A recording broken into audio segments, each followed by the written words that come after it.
When was the last time that you heard a Christian speaking in a language that you knew they should not know? Which is to say, when was the last time you experienced what all of these people experienced on Pentecost, where the apostles were speaking in Aramaic, probably, and yet people were hearing them speak in all sorts of different languages? Well, chances are you've never experienced that. Which leads us to a difficult question. Has the Holy Spirit changed? Is the Holy Spirit less powerful today than he was on the day of Pentecost? Is it somehow a different Holy Spirit that we are receiving than the apostles received? Because if they were given this gift, and we do not seem to be given this gift, there has to be a disconnect somewhere. Well, the best resolution I have found to this question comes from a 6th century African homily by an anonymous preacher. But he said, this gift was not given to the apostles as individuals, but this gift was given to the church. At the time, the apostles were basically the church. There are a couple other disciples, certainly Mary, the Mother of God, but the apostles were functionally the church. And so if the church had to preach to all nations, then it was the apostles as individuals that had to preach to all nations. But today, the church is so much larger, and we encompass people from every culture and every language and every country. So the church maintains her gift of being able to preach to all nations and all cultures, even as individuals no longer need that gift in the same way.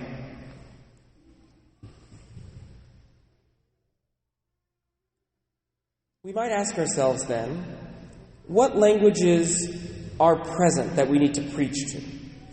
Yes, there are different languages. Yes, the church does need to be able, particularly in this archdiocese, to preach in English and Spanish and Vietnamese and Tagalog and Korean and Chinese.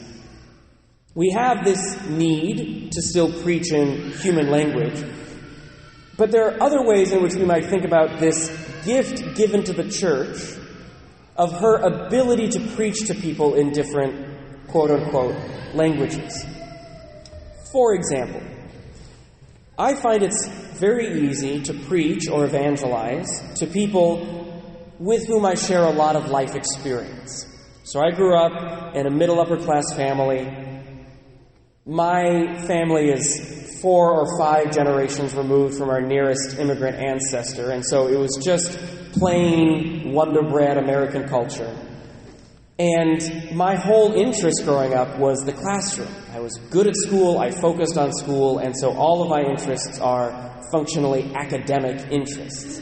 So I find it very easy to converse with and functionally evangelize people who share all of those experiences, who just have kind of generic, blended American culture, and who are college educated or above, who like to talk in academic ways with $10 words.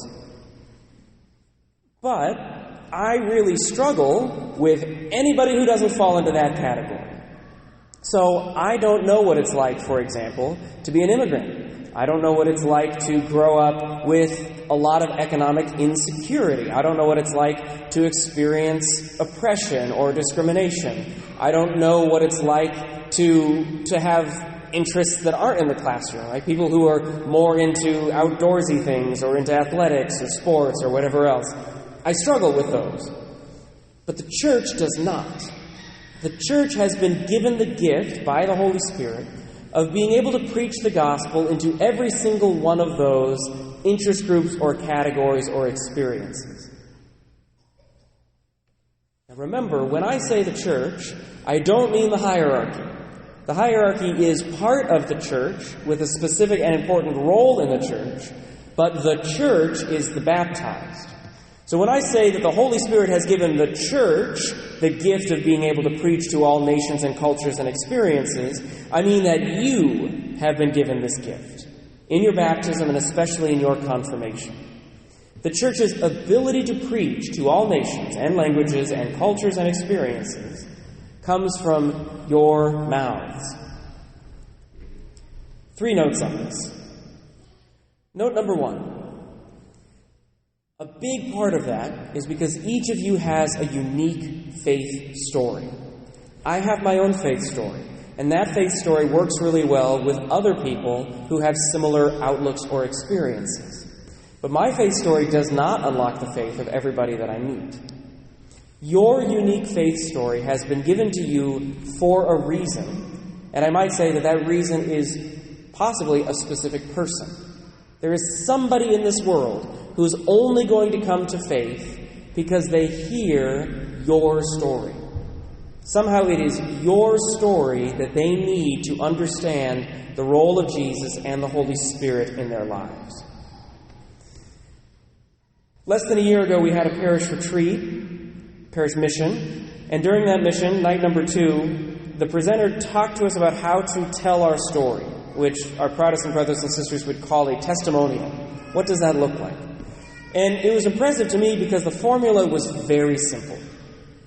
It was, who were you before? Who are you now? And what did Jesus do to get you there? Who were you before? Who are you now? And what did Jesus do to get you there? And if you can just fill in those 3 boxes, you have a story. Quick example from my own life. When I started out as a seminarian, I was coming right out of engineering school.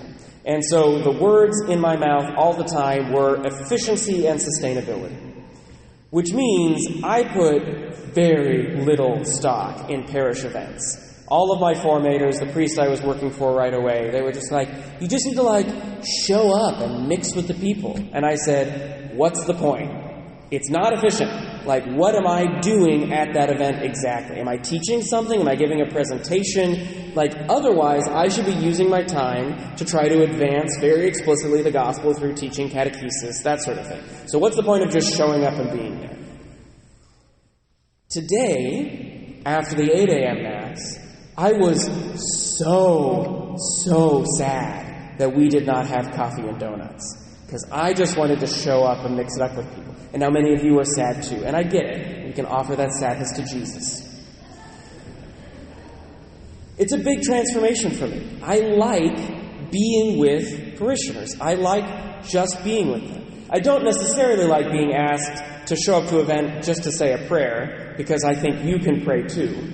But I do like having the opportunity to enter into that relationship. Well, what happened in the middle? In the middle, Jesus helped me grow into priesthood. He gave me experiences of people, which are holy experiences. He gave me the time and the desire to listen to stories and to see how important it is for me to understand people's faith story and faith journey. In a sense, he gave me the time and prayer necessary to grow my heart into his heart. His heart is for people. He desires relationship with us. And as his priest, just being exposed to the priesthood over such a long period of time, my heart now reflects his heart. That's what Jesus did for me. Now that's a testimonial. And it's very simple. It's not, I was this horrible sinner and now I'm a saint and look, Jesus worked this miracle in the middle.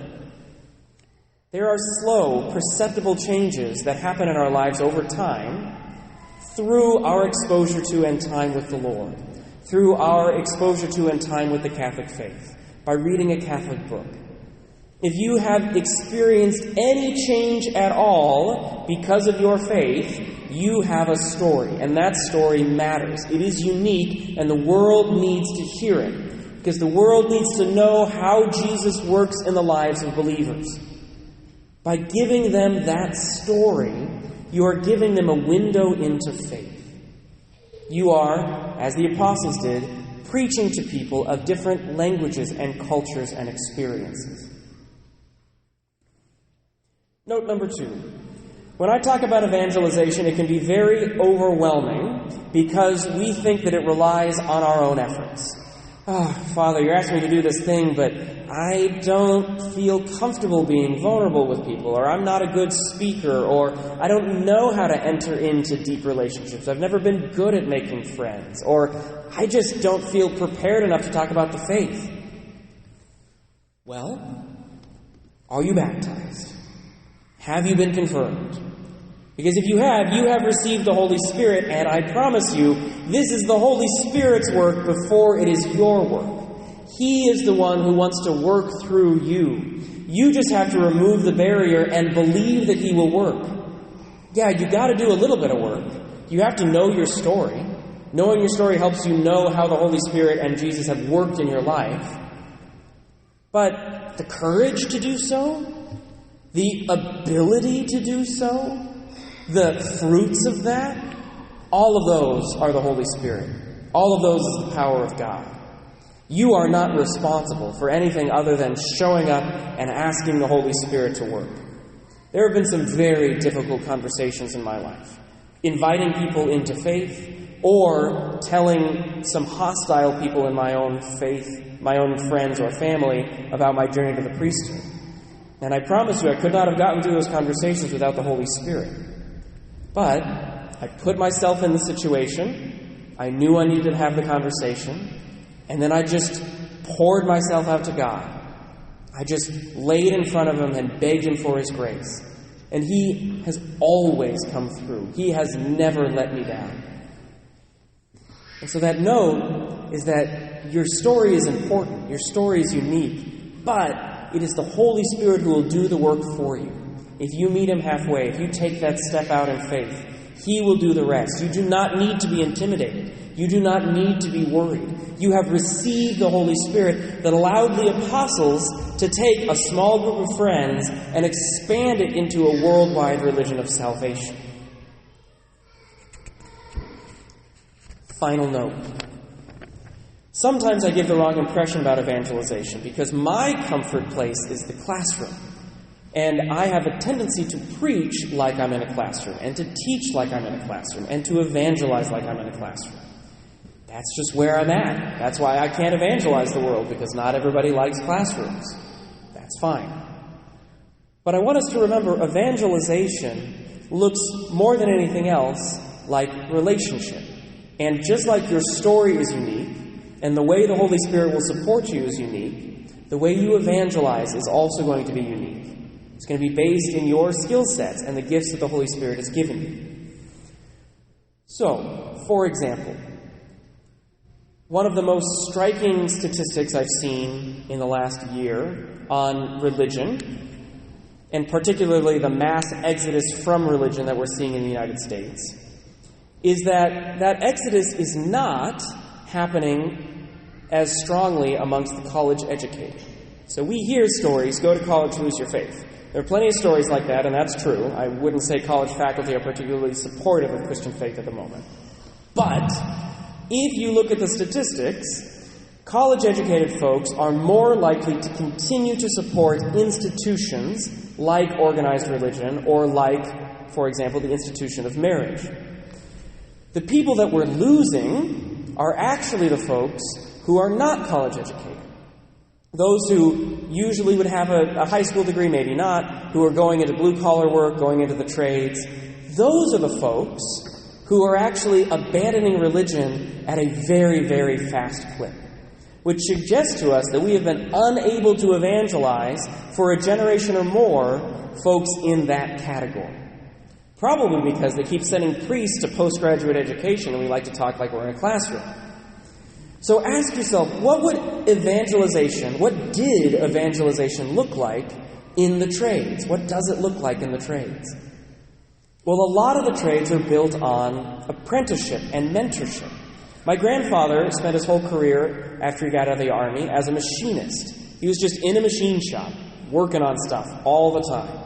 And it was almost exclusively men that he worked with. He'd have all of these young men come into the machine shop, and if you know anything about young men, they are zealous and they are hot to trot, and they're usually living a little rough, and they need an older man to serve as a mentor, to teach them what it looks like to be responsible, what it looks like to honor your family, to be good to your wife, to raise your children, and to love God in all of that.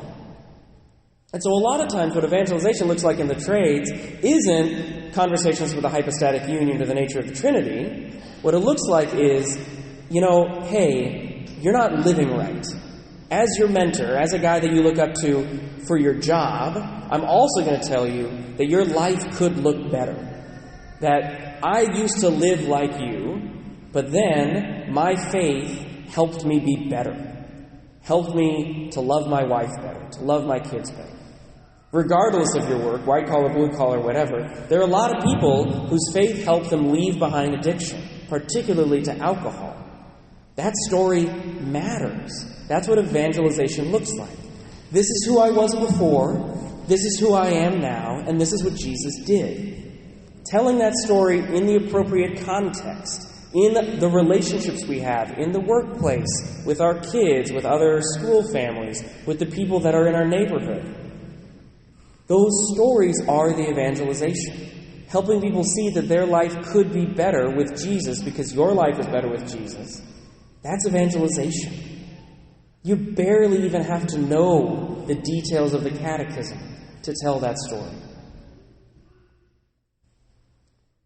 My friends, we read in the Acts of the Apostles about all of these miracles. These apostles doing crazy things, speaking in languages that they have no business knowing, performing all of these miracles.